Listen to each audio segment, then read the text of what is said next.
Now, the Independent Electoral Commission has declared Charles Chukwuma Soludo of APGA the winner of the 2025 Anambra Governorship Election.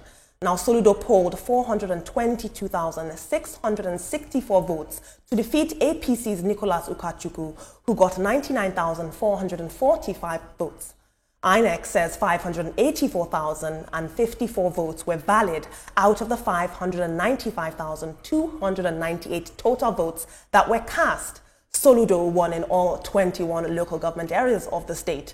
And in his acceptance speech, he promised to focus on infrastructure, security, and the welfare of Anambra citizens. Joining us for this conversation is the Editor-in-Chief, CKN News, Mr. Chris Owandu. Good morning, Mr. Chris. You're very welcome. Thank you very much. I have to say your outfit depicts clearly what we're about to discuss today. We are seeing that Governor Soludo won in a landslide victory. And we just did the newspaper review. We saw headlines that were saying that this was a landslide victory. It was a free and fair election. But some people allege vote buying. Some people said that there was more distress on the ground than the press is reporting. What can you tell us about the realities of the Anambra election as opposed to what is being said in reportage? Well, let's start with the last question, which has to do with the issue of vote buying. Yes, there was issue of vote buying during election, and that cut across all the political parties. So everybody was crying out, oh, there was vote buying, there were accusations and counter-accusations, and to a large extent, there were some people that were arrested. And my take is that I hope that those that were arrested will be prosecuted as a deterrent to others. But this is not the first time we are seeing the issue of vote buying, which has become the big elephant in the house whenever we're having our election, either off-circular election or general election. We saw what happened in 2023. We've seen what's happened in the off-circular elections in Edo and some other states.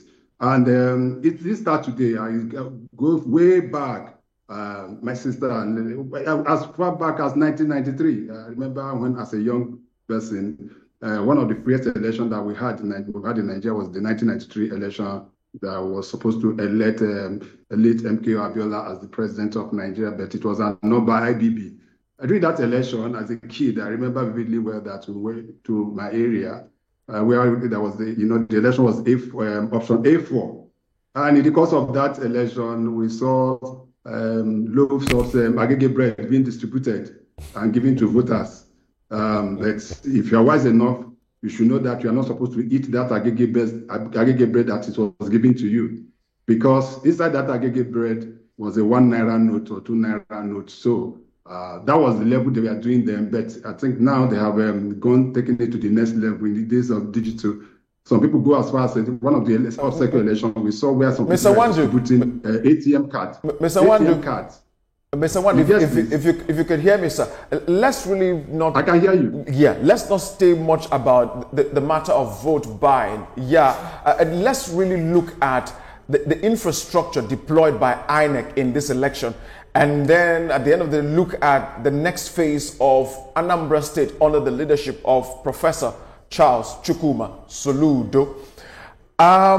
This is the first under the newly elected INEC chairman, Professor Amopiton.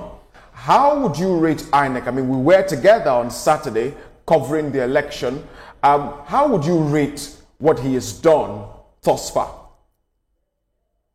The essence of history is to look at the past in order to compare with the present. Let us look at the past, what happened in 2021. In Anambra State in 2021, the election was practically not held for a certain reason, almost, because of one, the issue of insecurity. And that in itself spoke really the outcome of the election. At the end of it all, only 10.1% or 10.2% of the voters that collected their PVCs came out to vote.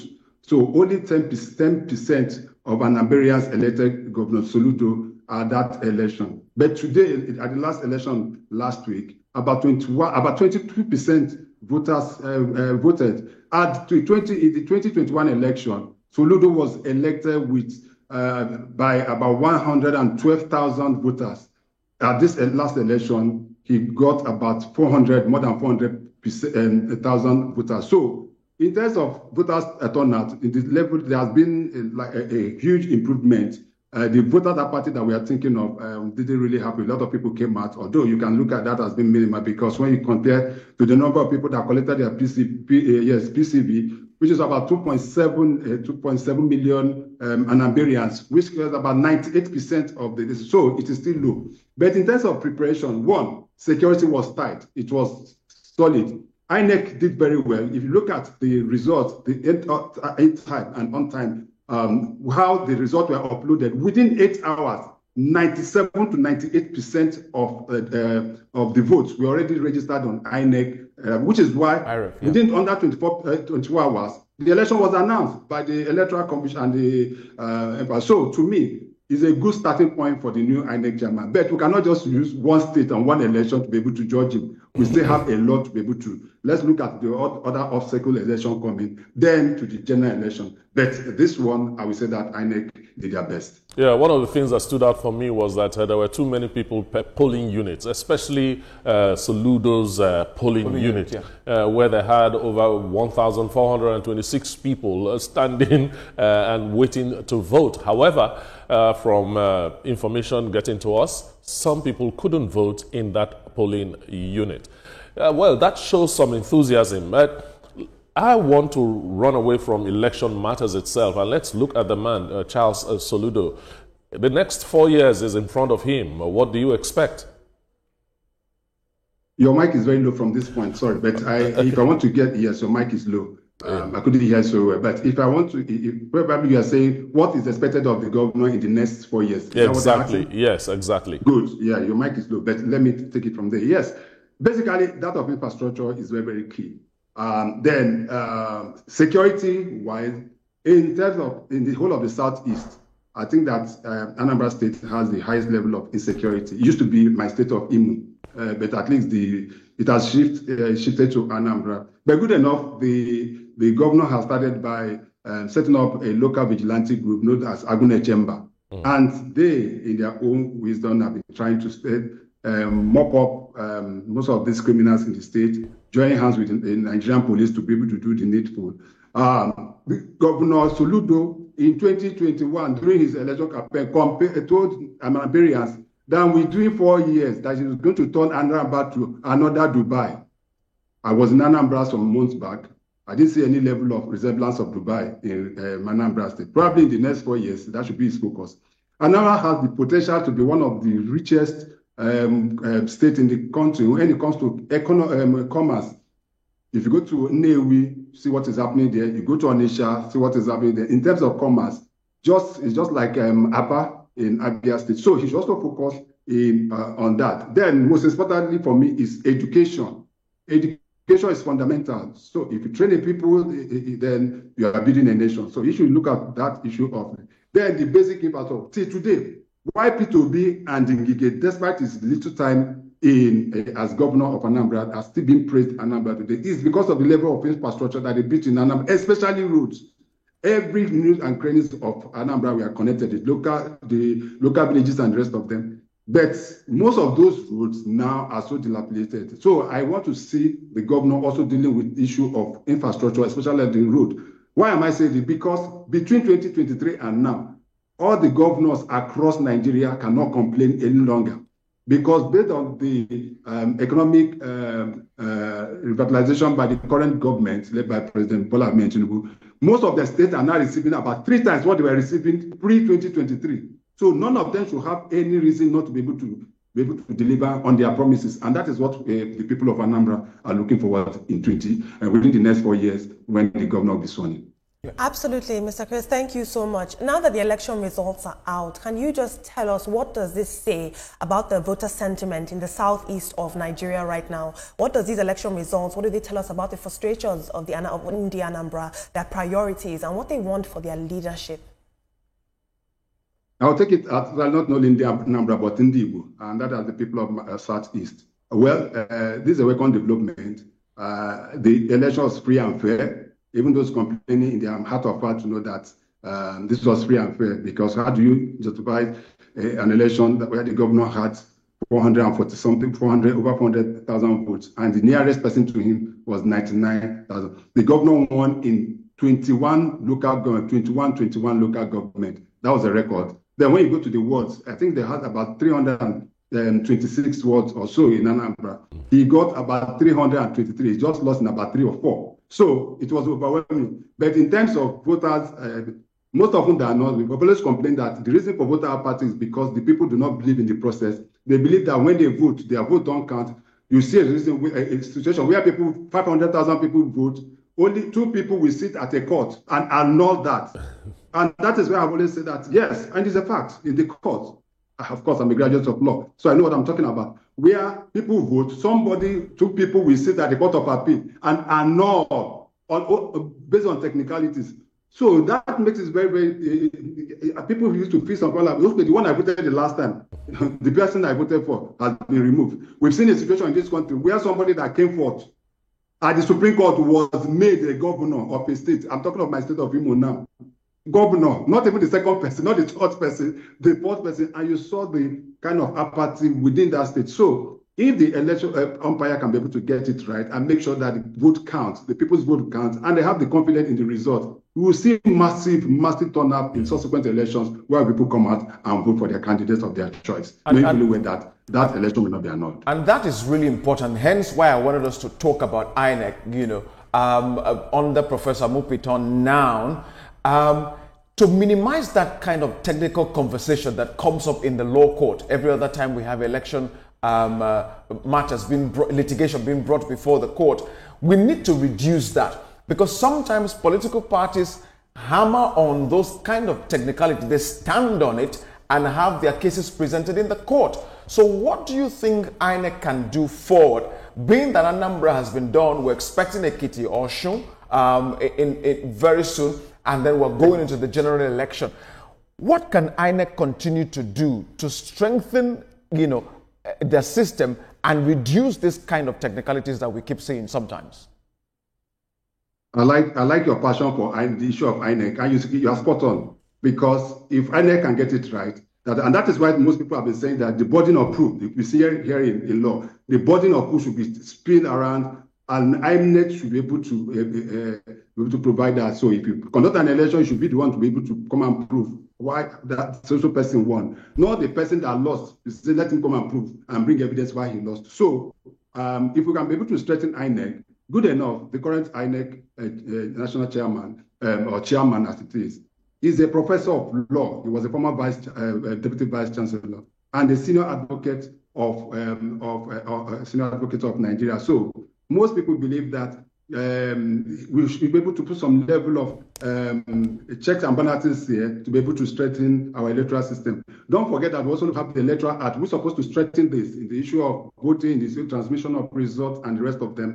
But my challenge has always been in Nigeria is not, our problem is not law. We have sufficient law. Even the 1999 Constitution as amended, we have enough law. The problem we always had is the implementation of those laws. And who are the people that implement those laws? Human beings, Nigerians. Until we have a mindset to be able to do things right and get it done rightly, then the issue of law or no law is neither here nor there. So we're waiting on and waiting. Let me tell you for free, when the former chairman of INEC was appointed, the hope were raised so high. A lot of things were said about him. Oh, this is the game changer. He's going to do this. Prior to the 2023 election, INEC gave a lot of promises. Oh, the BVAS is the game changer. Is Eldorado. Just vote and go home, and you see the result, and everybody will be happy. But at the end of it all, that election was one of the most litigated across board. So if INEC will be able to do the needful, get the right set of people in terms of both staff and ad hoc staff to be able to do the needful, follow. Then our politicians, no matter whatever INEC does, if the politicians themselves are so bent at thwarting the process, then it's going to be a problem. And that is where you see them, they say, after they are so desperate to get INEC to declare them, the next thing they will tell you, go to the court. Because when in Nigeria, they say, when you see a man, a politician say go to the court, it's either the brother or sister or their uncle or auntie is somewhere in the court. Let us get the system right. And once the INEC be able to get it right, I'm sure that this issue will be. Look, we can get it done. You started answering the question I wanted to ask you, but that will not discourage me from asking you the question. All right? Yes, when we are talking about voter apathy, we know that there are a lot of contributory factors to it. you know, the performance of INEC, politicians' interference in the things that go on, and there's so many cases of injustices here and there, ballot box snatching. But I hope with IREV now, maybe it will be IREV snatching. We don't want to envisage that. Now let us look at the politician interference in elections. How has it affected voter apathy, and what can INEC do, you know, to curtail the shenanigans? First and foremost, I was talking about mindset, and it has to do with the politicians. During electronic campaign, the politicians should focus on the subject matter. In law, that's what we say is subject matter. They should focus on not just personal attack. Look at what happened in the Anambra election. Prior to the election, there are some candidates, we are abusing themselves, calling themselves, you have body odor, you have this, and at a point, when they raise that kind of, it's a fact, you are black. That's cringe.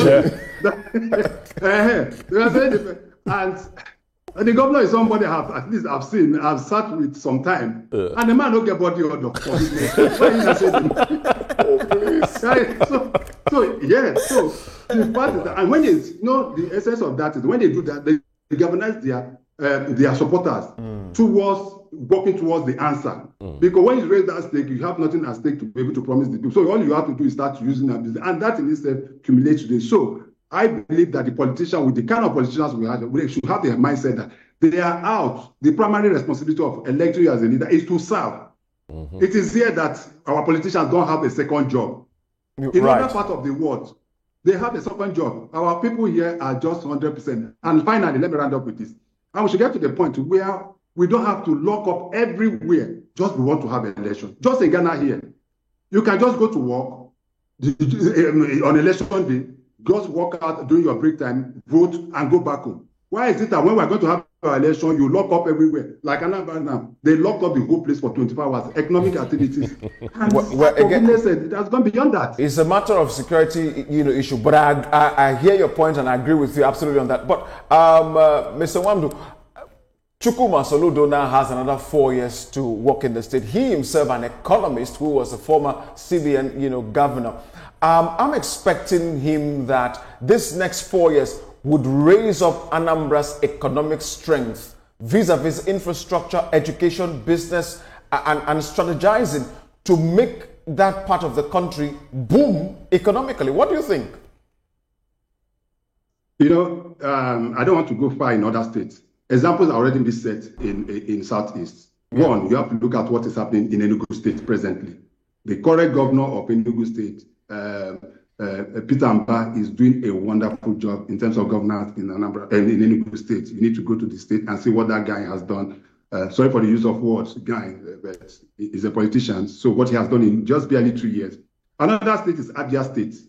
You need to see what Alex Oti. He has raised the bar. And Abia State has not had it so good. Umahia, from my village of Obo, is just less than 10 minutes drive. And from Obo, Umahia is just the next distant town to me, although I'm from Imo State. You need to see what that man has put in place. And he's not getting the highest in terms of revenue or whatever from the center. But the little he's getting, he's doing so much. So that is also expected of Governor Soludo. Absolutely. Yes, Governor Soludo, and people of Anambra are waiting to see that in the next 4 years, the dividends of the democracy has promised them. Thank you. Thank you so much, Mr. Chris Nwandu. A very enlightening conversation about Anambra and how they decided in this past election. Thank you so much for your time. Thank you, sir.